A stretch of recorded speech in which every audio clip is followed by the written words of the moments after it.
کہ this is not your mandate. Kakar sahab کہاں ہے مولانا فضل الرحمان صاحب؟ کیوں نہیں بول رہے آپ؟ قائد اعظم رحمت اللہ علیہ کے نظریات پر حملہ بھی ریاست سے بغاوت کے زمرے میں آنا چاہیے. اور قائد اعظم کو جا کے آپ تہمتیں لگا رہے ہیں کی پالیسی کا. سر میں آپ کو کیٹیگوریکلی کہتا ہوں اس کے بعد میں گرفتار بھی کیوں نہ ہو جاؤں. اگر یہ اس کے ماسٹر مائنڈ کا بیان ہے تو بھی میرے جوتے کی نوک پہ، اگر یہ اس کا ذاتی بیان ہے تو بھی میرے جوتے کی نوک پہ، اگر یہ ریاستی پالیسی بناتے جا رہے تو بھی میرے جوتے کی نوک پہ. اسرائیل کو پاکستان کی 24 کروڑ عوام کا بھی تسلیم کرنے کو تیار نہیں ہوگی کہ کوئی بھی خود کو قائد اعظم محمد علی جناح سے بڑا فلسفی نہ گردانے کہ جناح ہاؤس پر اگر حملہ ریاست سے بغاوت ہے اور یقیناً بغاوت ہے تو قائد اعظم رحمت اللہ علیہ کے نظریات پر حملہ بھی ریاست سے بغاوت کے زمرے میں آنا چاہیے. آپ کا مینڈیٹ ہے الیکشنز کروائیں اور تشریف لے کے یہاں سے جائیں. گھٹیا سی نیسٹی اسمائل چہرے پہ لا کے ٹائی لگا کے آپ یہ بول رہے ہیں کہ جناب وہ ایک سیاستدان تھے تو وہ تو بھائی جان آپ ایک پرچی پہ بنے ہوئے وزیر اعظم ہیں. This is what you are up to. ایک کونسلر کا الیکشن آپ بلوچستان میں زوب سے لے کے پشین تک یا ڈیرہ بگٹی سے لے کے کوئٹہ تک آزاد حیثیت میں کھڑے ہو جائے تو کونسلر بھی نہیں بن سکتے. آپ کو پرچی پہ وزیر اعظم بنایا گیا.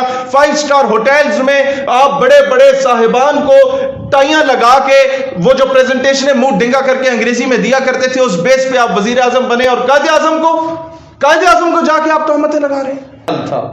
یہ بہت بڑا عہدہ ہے، دنیا کی واحد ایٹمی ریاست کے وزیر اعظم کا ہوتا. لیکن when it comes to محمد علی جناح رحمت اللہ علیہ تو Quaid Azam was not only the founder of Pakistan. Quaid Azam ہمارے مرشد ہیں. قائد اعظم کی وجہ سے آج ہم ایک آزاد فضا میں سانس لے رہے ہیں جس پہ تم لوگ قابض ہو. قائد اعظم کی وجہ سے آج ہم عید منانے کے قابل ہیں. آج جہاں چاہیں گائے کو ذبح کر دیں، نہیں تو لوگوں کے گردن اور بچے ذبح کیے جاتے ہیں ہندوستان میں. اور اگر تمہیں قائد اعظم کا حیا نہیں ہے تو پھر جاؤ کسی بنیے کی گاڑی کے ٹائر صاف کرو ہندوستان میں جا. دکھ کی بات یہ کہ آج 1 مہینہ کمپلیٹ ہو چکا ہے. انیلا علی نے 1 مہینہ پہلے امریکہ میں کھڑے ہو کے کہا کہ میں پاکستان کو ریپریزنٹ کرتے ہوئے کہہ رہی ہوں کہ میں یہودی بھائیوں کے ساتھ کھڑی ہوں، اسرائیل کے ساتھ کھڑی ہوں اور حماس کو دہشت گرد کا.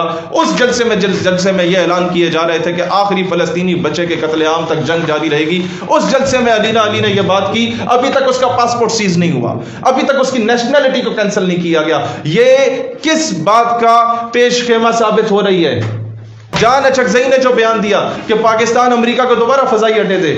مجھے بتائیں آپ چاہتے کیا ہیں؟ جان اچکزئی صاحب نے اے پی ایس کے بچوں کے لاشیں اٹھائے تھے.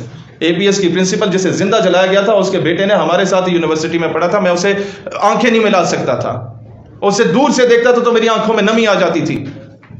میں جانتا ہوں، میں نے عادل رؤف اور بریگیڈیئر عبد الرؤف کے جنازے اٹھائے ہیں جنہیں بریڈ لائن اٹیک میں 84 لوگوں کو شہید کیا گیا تھا. اس طرح کے بیانات دے کے تم کیا چاہتے ہو؟ کب تک کیا دوبارہ ہم لوگ اپنے فاٹا کے لوگوں کو جو ہے وہ بیار و مددگار چھوڑیں گے؟ کیا دوبارہ ہم اپنے لیفٹینوں کپتانوں کے اور اپنے سپاہیوں کے جنازے اٹھائیں گے؟ اتنا آسان ہو جاتا ہے. تم نے امریکہ کی خوشنودی حاصل کر لی، کسی اور انداز میں کرو. یہ پاکستان کی سالمیت اور پاکستان کی خود مختاری پہ حملہ ہے جو بات آج جان اچکزئی کر رہا ہے. اور اس کے بعد مجال ہے کہ کوئی اس پہ بولے، مجال ہے کہ کوئی اسے شٹ اپ کال دے. کہاں ہے مولانا فضل الرحمان صاحب؟ کیوں نہیں بول رہے آپ کہ مرشد میں لڑ نہیں سکا پر چیختا رہا، خاموش رہ کے ظلم کا حامی نہیں رہا. بلکہ نہیں، ہم نے غلام پیدا کر رہے ہیں کہ یہاں آپ کا وزیر اعظم پینٹ کوٹ اور ٹائی لگا کے کھڑا ہوا ہے اور اس کا جو دروازہ کھول رہا ہے اور جو اس کو کھانے پیش کر رہا ہے اس نے جناب علی جناح کیپ پہنی ہوئی ہے. کیا ہم اپنی ثقافت کی ڈائریکٹلی یا انڈائریکٹلی توہین نہیں کر رہے؟ پاکستان نظریاتی پارٹی جب بھی گورنمنٹ میں آئی ہم نے یہ لازم کرا دینا ہے کہ ہمارے جو سرکاری عہدیداران ہیں، بیوروکریٹس ہیں، وہ پاکستان کا قومی لباس پہنیں گے. اور ہمارے شادیوں پہ انشاءاللہ جن لوگوں نے بھی ڈھول بجانا ہوگا ان کو ہم آنر دیں گے، ان کو احترام دیں گے اور پینٹ کوٹ ٹائی پہنائیں گے انشاءاللہ تعالیٰ. کرنے کو بہت کچھ تھا پر طے یہ ہوا تھا ہم سر بکف لوگ بغاوت ہی کریں گے. ہم باغی ہیں، اس نظام کے باغی ہیں، ریاست پر قابض ان قوتوں کے باغی ہیں جن قوتوں نے ہمیشہ اسرائیل کے لیے راہ ہموار کرنے کی کوشش کی. اس وقت جب میرے فلسطین کے بچے شہید ہو رہے تھے کاکڑ صاحب، یہ بچے تمہارے اور میرے بچوں سے 1-2 سال بڑے یا چھوٹے ہیں. جو حال ان کا ہو رہا ہے، ان کے ہاسپٹلز پہ اٹیک ہو رہا ہے، تم مذاق بنا رہے ہو اسماعیل ہانیہ کے بیانات کا کہ پاکستان کو سٹینڈ لینا چاہیے. تم کہتے ہو کہ جناب ایک بندے کے بیان پہ ہم لوگ پوری ریاست کو رسک پہ نہیں رکھ سکتے. بھائی یہ اسلامی جمہوریہ پاکستان ہے، یہ کسی نظریے پہ بنی تھی. یہ تم لوگوں کے بچے پالنے کے لیے نہیں بنی تھی صرف, تم لوگوں کو ارب پتی بنانے کے لیے نہیں بنی تھی صرف. لہٰذا آپ لوگوں نے تو عوام میں آنا نہیں ہے, آپ عوامی نمائندے نہیں ہیں, آپ سلیکٹڈ لوگ ہیں. آپ انگریزی کی پریزنٹیشنیں دے کے, ڈنگا منہ کر کے, ٹائی لگا کے پریزنٹیشن دے کے لوگوں کو, بڑے بڑے صاحب کو امپریس کر کے وزیر اعظم بننے والے لوگ ہیں. سرینا کوئٹہ میں پریزنٹیشن آپ دیا کرتے تھے.